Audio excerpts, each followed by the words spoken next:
வாழ்க வையகம், வாழ்க வையகம், வாழ்க வளமுடன். வாழ்க வையகம், வாழ்க வையகம், வாழ்க வளமுடன். பிரதோஷ வழிபாட்டு முறை. பிரதோஷ வழிபாட்டு வகை முறைகளை பற்றி இப்போது நாம் சிந்தனைக்கு எடுத்துக்கொள்கின்றோம். தின பிரதோஷம், அதாவது தினசரி செய்ய வேண்டிய சிவ இறை வழிபாடு. மாலையும் இரவும் சந்திக்கின்ற வேளையில் மயங்கிய ஒளியினை போல் ஆசையும் மயக்கமும் சேர்ந்து தர்மத்தை மங்கச் செய்கின்ற, மாயையில் வீழ்த்துகின்ற, அதற்கு காரணமான தவறான எண்ணம் சொல் செயல்களிலிருந்து விடுதலை பெறுவது, விடுதலை தருவது பிரதோஷ வழிபாடு. இந்த வாழ்வியலை மையப்படுத்தி ஏற்படுத்திய சடங்கு தினசரி மாலை 4:30 மணி முதல் 7:30 மணி வரை 3 மணி நேரம் சிவபெருமானை தியானிக்க வேண்டும், தவம் செய்ய வேண்டும், வழிபட வேண்டும் என்று வகுக்கப்பட்டது. இந்த வழிபாட்டு முறை எப்படி அமைந்திருக்கிறது? சோமசூக்த பிரச்சனம், அதாவது ஆலகால விஷம் தேவாசுரர்களை துரத்திய போது அவர்கள் தாறுமாறாக சிதறி ஓடினார்கள் அல்லவா? அதுபோல சிவன் ஆலயத்தில் இடமாக பிறகு வளமாக என்று பிரதட்சணம் செய்வது சோமசூக்த பிரதட்சணம் எனப்படும். இதை அடுத்து நந்தி தேவர் துதி, ஏற்கனவே சென்ற சிந்தனையில் அதை விளக்கியிருக்கின்றோம். அந்த துதியின் பொருள் உணர்ந்து சொல்லி அதனை அடுத்து 108 முறை மிருத்யுஞ்சய மந்திரம் உச்சரிக்க வேண்டும். மிருத்யுஞ்சய மந்திரம் என்பது ஓம் திரியம்பகம் யஜாமகே சுகந்திம் புஷ்டிவர்த்தனம் உருவாருமிக பந்தனான் மிருத்யூர்முஷிய மாம்ரிதாத். இதனுடைய தமிழ் அர்த்தம் என்ன என்றால்,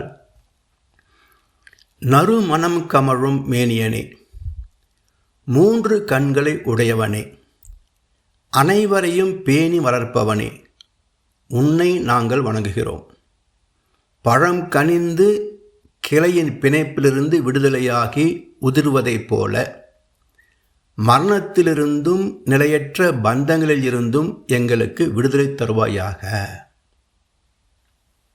இப்போ ஒரு 2 வரிகளிலே ஒரு சம்ஸ்கிருத மந்திரத்திற்கு இந்த பொருள்.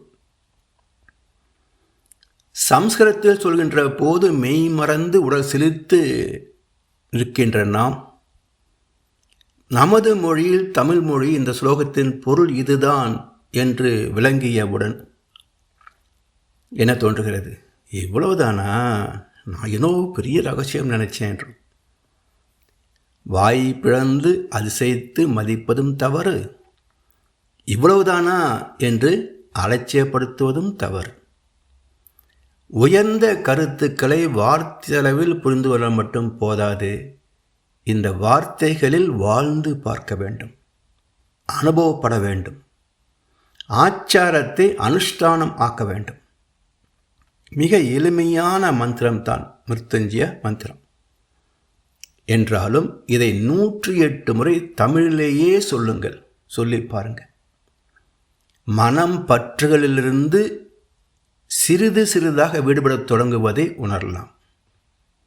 இந்த விடுதலை தர்மத்தை மதிக்கவும் பின்பற்றவும் வழிவகுக்கும். பிறகு என்ன பிரச்சனை? ஏது துக்கம்? இதுதான் அசல் துக்க நிவாரணி. எந்த பூஜை புனஸ்காரங்களை செய்தாலும் எதற்காக செய்கிறோம் என்றால், நம்முடைய செயல்களை தெய்வ நீதிக்கு மதித்து இணைந்து செயல்படுவதற்கான ஒழுக்கத்தை கற்றுக்கொள்வதுதான். வேறு ஒரு பாடமும் கிடையாது. தெய்வத்தை உணர்ந்தால் தெய்வ நீதி புரியும். அதற்காக தெய்வத்தை உணர வேண்டும் என்று வகுத்தார்கள். அதற்குரிய வழிவகை என்ன? வெறும் பூஜை புனஸ்காரங்கள் மட்டுமல்ல, அது ஆரம்ப நிலை. மனம் அடங்கி புலனடங்கி அறிவோடு அறிவாக தெய்வத்தோடு தெய்வமாக லயமாக வேண்டும். ஜீவ பிரம்ம ஐக்கிய முக்தி என்பார்கள். இந்த ஜீவாத்மா இதன் மூலமாகிய பரமாத்மாவோடு ஒன்றி கலந்து தன்னை இழந்து விடுவது, அதான் ஐக்கிய முக்தி. இப்போ நெஞ்சுக்கு நிம்மதி ஆண்டவன் சந்நிதி சொல்கிறோம் இல்லையா? சந்நிதி என்ற ஜங்ஷன் பாயிண்ட். நமது ஜீவாத்மாவும் பரமாத்மாவும் இணைகின்ற இடம், அதான் சந்நிதி. இந்த பக்குவத்தை ஸ்திரப்படுத்துவதற்கு என்ன செய்வது? பூசை செய்து சிவனை தரிசிப்பதற்கு ஒரு முறை வச்சிருக்கிறாங்க. அதாவது ஏற்கனவே பார்த்தோம், நந்தியின் இரு கொம்புகளுக்கு நடுவில் சிவனை தரிசிக்க வேண்டும். இரண்டாவது, சிவனுக்கும் நந்திக்கும் குறுக்கே போகக்கூடாது. அதாவது தெய்வத்திற்கும் தெய்வநீதிக்கும் குறுக்காக நமது எண்ணம் சொல் செயல்களை பயன்படுத்தக்கூடாது. நந்தி என்பது நமது மனம்தானே. மனம் எப்போதும் அதிகார பற்றிலும் தனது என்ற பொருள் பற்றிலும் நாட்டமுடையது. இதிலிருந்து விலகி விருப்பு வெறுப்பில்லாத நடுப்பாதையில் மனம் லயிக்க வேண்டும் என்பதைத்தான் இரு கொம்புகளுக்கு இடையிலே சிவனை தரிசிப்பது. ஈசனோடு ஆயினும் ஆசை அருமின்கள் என்று சொன்னதைப் போல, மோக்ஷ சந்நியாச யோகம் என்று கீதையில் சொன்னது போல, பற்றுக பற்றற்றான் பற்றினை அப்பற்றை பற்றுக பற்று விடற்கு என்று வள்ளுவம் சொன்னதைப் போல, உறவிலே கண்ட உண்மை நிலை தெளிவே துறவு என்று பகவான் வேதாத்ரி மகர்ஷி சொன்னது போல, நமது மனதை பக்குவப்படுத்துவதே வாழ்க்கை. அதாவது லௌகிக வாழ்விலிருந்து விலகி ஓடுவது அல்ல, குடும்பம், சுற்றம், நட்பு, வசதிகள் இவற்றை விட்டு விலகி ஓடுவது அல்ல, உடலளவில் தொடர்பு கொண்டு மனதளவில் விலகி நிற்பதுதான் சந்நியாசம் என்ற சொல்லுக்கு உண்மையான பொருள். உறவிலே கண்ட உண்மை நிலை தெளிவே துறவு சந்நியாசம். இதை வள்ளுவ பெருந்தகை யாதனின் யாதனின் நீங்கியான் நோதல் அதனின் அதனின் இளன் என்கிறார். அதாவது எந்தெந்த ஆசைகளில் இருந்து, எந்தெந்த பற்றுகளில் இருந்து, எந்தெந்த பந்தங்களில் இருந்து, எந்தெந்த அனுபவ பொருட்களில் இருந்து உன்னை நீ விலக்கிக் கொள்கின்றாயோ அதனால் வரக்கூடிய துன்பங்களில் இருந்தும் நீ விலகிவிடுகிறாய் என்று பொருள். இந்த குரலை உச்சரிக்கின்ற போது உதடுகள் ஒட்டாது. என்ன கருத்து? ஒட்டினால் துன்பம், ஒட்டவில்லை என்றால் துன்பமில்லை. உச்சரிப்பிலேயே வாழ்க்கை சுகத்திற்கான தத்துவத்தை அடக்கி வைத்தவர் வள்ளுவ பெருந்தகை. மனதளவில் அனைத்தையும் விட்டு விலகி நிற்கின்ற சரணாகதியே சிவனை தரிசிக்கின்ற ஒரே தகுதி. அடுத்து நிவேத்தியம். இறைவனிடம் வைக்கின்ற படையல். வையகமும் வானகமும் நமக்கு தெரியாமலேயே நமக்கு செய்து கொண்டிருக்கின்ற உதவிக்கு நாம் செலுத்தக்கூடிய சிறு கைமாறுதான் நிவேத்தியம். அதுக்கு என்ன பொருள்? இறைவா, இந்த உடலை தந்து இதை காக்கின்ற உணவையும் தந்து வாழ்வு என்ற இனிமையை தருகின்ற உனக்கு நன்றி என்று வணங்குவதே நிவேத்தியத்தின் பொருள். நிவேத்தியத்தை இறைவன் உண்ணமாட்டான், நாம் தான் உண்ணப் போகிறோம். இருந்தாலும் படைப்பதற்கு காரணம் நம்முடைய நன்றி உணர்வை வெளிப்படுத்துவது. அடுத்ததாக நந்தியின் ஒரு காதை பொத்து கொண்டு மறு காதில் பேசுவது எதுக்காக?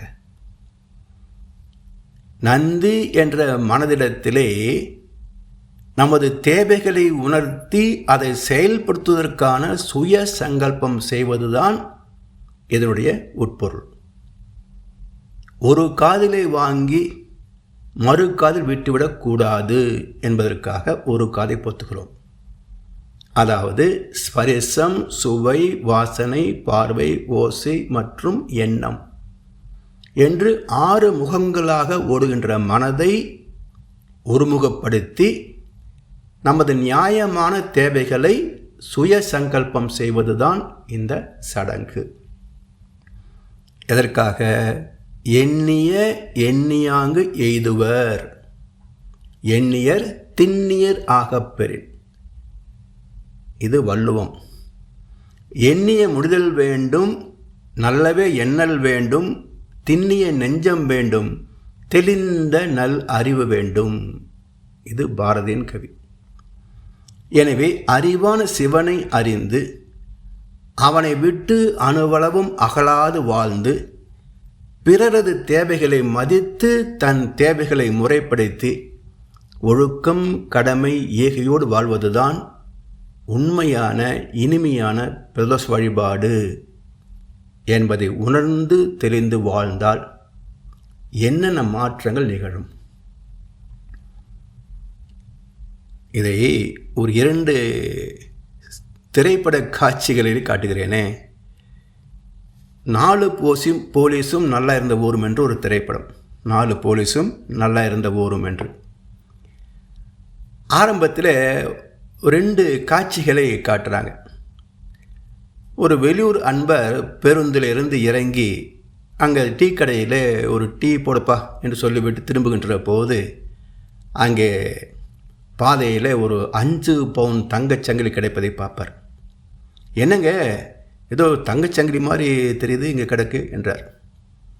அதுக்கு அந்த டீ கடைக்காரர் சொல்கிறாரு, அது 4 நாள் அங்கே தாங்க கிடக்குது, அதை தொலைச்சவங்க இன்னும் இந்த பக்கம் வரல போல், வந்தால் எடுத்துகிட்டு போயிடுவாங்க என்கிறார் அவர். இன்னொரு காட்சியில் அந்த ஊர் பஞ்சாயத்து தலைவர் வங்கியில் செலுத்துவதற்காக 2 லட்சம் ரூபாய் உள்ள ஒரு மஞ்சள் பையோடு வருகின்ற போது அங்கே சொல்கிறார், அண்ணே நேற்று வந்த தெருவில் தெரியல என்ன என்கிறார். அப்படியா என்று அந்த 2 லட்சம் ரூபாயை அங்கே மளிகை கடையில் அரிசி மூட்டை மீது வைத்து விட்டு ஒரு பல்பு கொடுப்பா என்று காசு கொடுத்து வாங்கி கம்பத்தின் மீது ஏறி பல்பை மாற்றி விட்டு வந்து அந்த பணத்தை எடுத்து போகிறார். இப்போ இந்த 2 காட்சிகள் எதை காட்டுகின்றன? திரைப்படம்தான், இது ஒரு கற்பனை தான் என்றாலும் கூட இது எதை காட்டுகின்றன என்றால் அடுத்த ஒரு பொருள் நமது அல்ல, அந்த பொருளை நாம் எடுக்கக்கூடாது. அடுத்தொரு பொருளை எடுப்பது இல்லை என்று மக்களுடைய மனம் மாறிவிட்டால் லஞ்சம், ஊழல், திருட்டு, ஏமாற்று, ஷேர் மார்க்கெட்டு, ஆன்லைன் ட்ரேடிங்கு எதுவாவது இருக்குமா? எதுவும் இருக்காது, நிஜம்தானே. அதே போல் அடுத்த சுதந்திரத்தில் குறுக்கிடுவது இல்லை என்று முடிவெடுத்து விட்டால் மன வருத்தம், துயரம், பகை, பிரிவு எதுவுமே இருக்காது என்பதும் சாத்தியம்தானே. இப்படிப்பட்ட உன்னத மாற்றத்திற்கு நாம் என்ன செய்வது? எப்படி அடைவது? அந்த வழிவகை தான் உண்மையான வியாபாரத்தனம் இல்லாத ஆலய வழிபாடு, பிரதோஷ வழிபாடு என்பதை உணர்ந்து பயன் கொள்ள வேண்டும். இதைத்தான் மகர்ஷியுடைய ஒரு கவியில் சொல்கின்றார். அதை சொல்லி நிறைவு செய்கின்றேன். தன்முனைப்பு 6 குணம் பஞ்ச மகா பாவம், தயவின்றி பிறருடைய சுதந்திரம் பறித்தல், வன்முறைகள், ஏழ்மை, பிறர் பொருள் கவர்தல், வாழ்வினிலே பெண் இனத்தை வருந்தவிடல் என்ற கண்மவினை நிகழாமல் காக்கும் மதம் ஒன்றே கடவுள் நெறிக்கு ஒத்தது, இது களங்கமிலா ஒன்றாம். எனதருமை நண்பா, நீ அறிந்திருந்தால் சொல்வாய், இத்தகைய உயர் மதத்தை எல்லோரும் ஏற்போம். சரி சொல்லிட்டு அப்படியே விட்டு விட்டாரா? அதுக்கு ஒரு வழியை வகுத்து வைத்திருக்கின்றார். இத்தகைய உயர் சமய நெறிவகுத்து தந்தேன், இது உலக பொதுவாம் அருள் நெறி சமயமாகும். ஒத்தது இது உலகெங்கும் வாழ் மக்கட்கெல்லாம், ஒரே தெய்வம் சுத்தவெளி உயர் அருட்பேராற்றல், சுத்த சன்மார்க்க நெறி ஒத்து உதவும் வாழ்வாம், தூய காந்த தத்துவமே இதற்கு வேதமாகும். எத்தகைய உயிர்களுக்கும் இன்ப நலம் காத்து இறை உணர்வில் இணைந்து அறம் ஆற்றி வாழும் பேறு. இதுதான் எல்லா மதங்களின் அசல் நோக்கம். இதை தெளிவாக புரிந்து பயன்கொள்வோம். நாமும் நிறைவாக வாழ்ந்து மற்றவர்களுக்கும் ஒரு எடுத்துக்காட்டாக வழிகாட்டியாக அமைவோம். வாழ்க வையகம், வாழ்க வளமுடன். வாழ்க வளமுடன். ஸ்கை வேதாத்திரியம் அமுதம் சேனலுக்கு இதுவரைக்கும் சப்ஸ்கிரைப் பண்ணின அனைத்து அன்பர்களுக்கும் மிக்க நன்றி. வாழ்க வளமுடன். அனைவரும் வேதாத்திரிய தத்துவங்களை உலகறிய செய்வோம். இந்த சேனலை உங்கள் நண்பர்கள் அனைவருக்கும் ஷேர் செய்து பயன்பெறுங்கள். நன்றி. வாழ்க வளமுடன்.